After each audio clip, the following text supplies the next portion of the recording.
ఈ వీడియోలో మనము how to divide the syllables అనే విషయాన్ని మనము తెలుసుకుందాము. మనకి ఇంగ్లీష్లో వర్డ్స్ని ఎలాగ సిలబల్స్గా డివిజన్ చేయాలనే దానికి కొన్ని రూల్స్ అండ్ ప్రిన్సిపల్స్ ఉన్నాయి. వాటి గురించి ఈ వీడియోలో మనము క్లియర్గా అవగాహన చేసుకుందాము.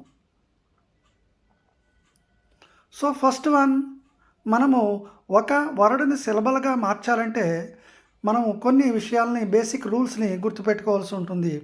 ఇక్కడ మనము బాస్కెట్ అనే ఒక వర్డ్ని తీసుకుందాము.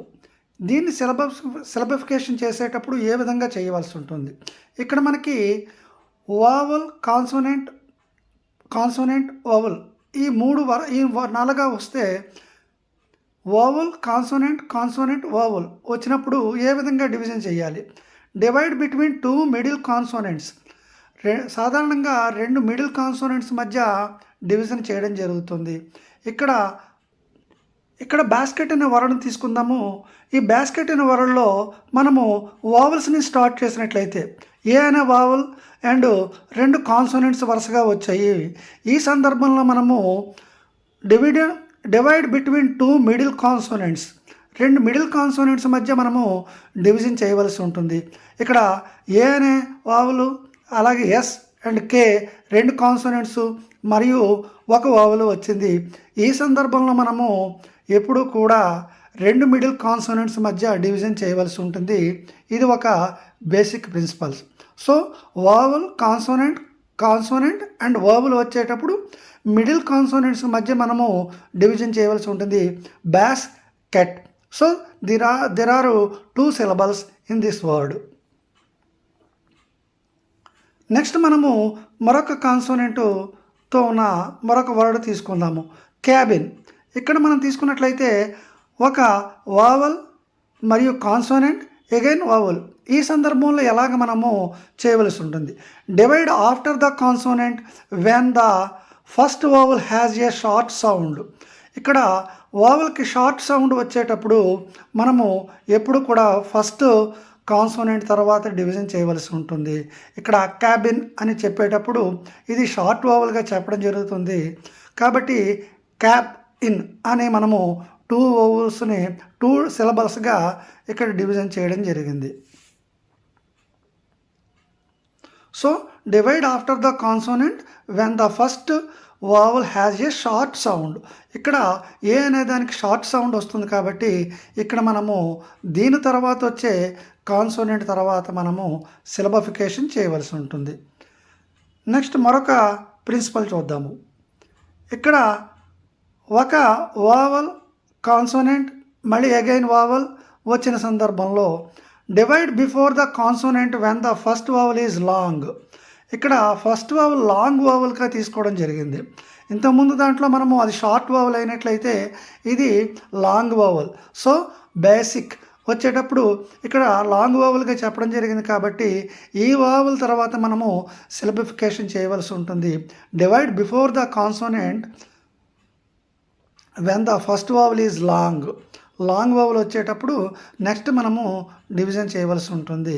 ఇది మరొక principle of the division. Next మనము మరొక డివిజన్ రూల్ చూద్దాము. ఇక్కడ ఎల్ఏ అనే ఒక సఫిక్స్ వచ్చేటప్పుడు ఏ విధంగా క్లాసిఫికేషన్ చేస్తాము.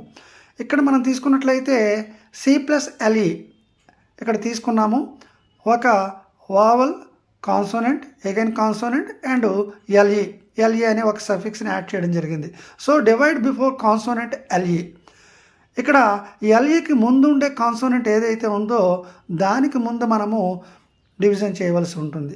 సో ఎల్ఏకి ముందు ఉండే కాన్సోనెంట్ డి కాబట్టి దానికి ముందు మనము క్లాసిఫికేషన్ చేయవలసి ఉంటుంది. ఇక్కడ డివిజన్ చేయవలసి ఉంటుంది. సో క్యాన్, డిల్ అనేది రెండు మనము సిలబిఫికేషన్ చేయడం జరిగింది. నెక్స్ట్ మనము మరొక ప్రిన్సిపల్ చూద్దాము. ఇక్కడ vowel, consonant again consonant and vowel. ఈ సందర్భంలో మనము ఈ విధంగా వచ్చేటప్పుడు ఎలాగా with 3 consonant between vowels usually split after first consonant. First consonant ఏదైతే ఉందో మనకి ఇక్కడ ఎం అనేది ఫస్ట్ కాన్సోనెంట్. ఈ ఫస్ట్ కాన్సోనెంట్ తర్వాత మనము దాన్ని డివిజన్ చేయవలసి ఉంటుంది. వరుసగా 3 కాన్సోనెంట్స్ వచ్చేటప్పుడు ఫస్ట్ కాన్సోనెంట్ తర్వాత మనము డివిజన్ చేయవలసి ఉంటుంది. సో కాంప్లెక్స్ అని మనము ఇక్కడ సిలబిఫికేషన్ చేయడం జరిగింది. నెక్స్ట్ మనకి ఒక వావల్ అగైన్ 3 కాన్సోనెంట్స్ వచ్చేటప్పుడు ఫస్ట్ వావల్ వచ్చి నెక్స్ట్ మనకి 3 కాన్సోనెంట్స్ వచ్చేటప్పుడు వరుసగా with 4 consonants between vowels usually split after first consonant. ఇక్కడ ఈ విధంగా మనకు వచ్చేటప్పుడు మనము ఫస్ట్ కాన్సోనెంట్ తర్వాత స్ప్లిట్ చేయవలసి ఉంటుంది. అంటే వావల్ తర్వాత కాన్సోనెంట్ వచ్చింది కాబట్టి ఇక్కడ మనము దీన్ని స్ప్లిట్ చేయవలసి ఉంటుంది. సో ఈ విధంగా ఇక్కడ సిలబిఫికేషన్ చేయడం జరుగుతుంది.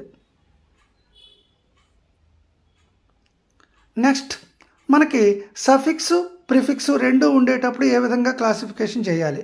Divide syllables before suffix and after A prefix. ఇక్కడ అన్ అనే ఒక ప్రిఫిక్స్ ఉంది, నెక్స్ట్ ఎల్వై అనే ఒక సఫిక్స్ కూడా ఉంది. ఇక్కడ మనము సిలబిఫికేషన్ చేసేటప్పుడు అన్ అని ఒకటి కైండ్లీ ఈ విధంగా 3 సిలబల్స్ ఇక్కడ రావడం జరిగింది. So when there is a prefix and suffix we have to divide with the between prefix and suffix also. Again we are talking about the compound words. So compound words అంటే 2 words ఉండేటప్పుడు wind అనే ఒక word, mill అనే మరొక word తీసుకున్నాము. ఇక్కడ 2 syllables, wind అనే ఒక వర్డ్ ఒక సిలబల్ గాను, మిల్ అనేది మరొక సిలబల్ గాను మనకి ఇక్కడ divide compound words between the 2 words మధ్యన మనము కాంపౌండ్ వర్డ్స్ని సిలబిఫికేషన్ చేయవలసి ఉంటుంది. సో ఇక్కడ విండ్ అనే వర్డ్ తర్వాత ఒక సిలబల్గా చెప్పడం జరుగుతుంది. ఈ విధంగా మనము సిలబిఫికేషన్ చేసేటప్పుడు ఇప్పుడు చెప్పిన 6 ప్రిన్సిపల్స్ మనము గుర్తుపెట్టుకున్నట్లయితే సిలబిఫికేషన్ అనేది మనకి చాలా ఈజీగా జరుగుతుంది.